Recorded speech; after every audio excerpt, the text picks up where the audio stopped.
This week I am testing the fully electric BMW iX3, and these are my top 3 family friendly baby drive features. Don't forget to like and subscribe and follow us on our socials.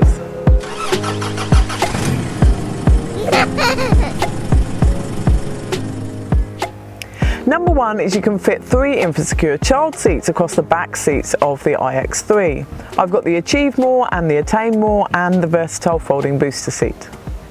Number 2 is the boot space. You can easily fit a twin or tandem pram in the boot of the iX3 with some shopping. Number 3 is the fact that it's an EV. The iX3 does about 460 kilometers to a full battery charge, and it's really efficient.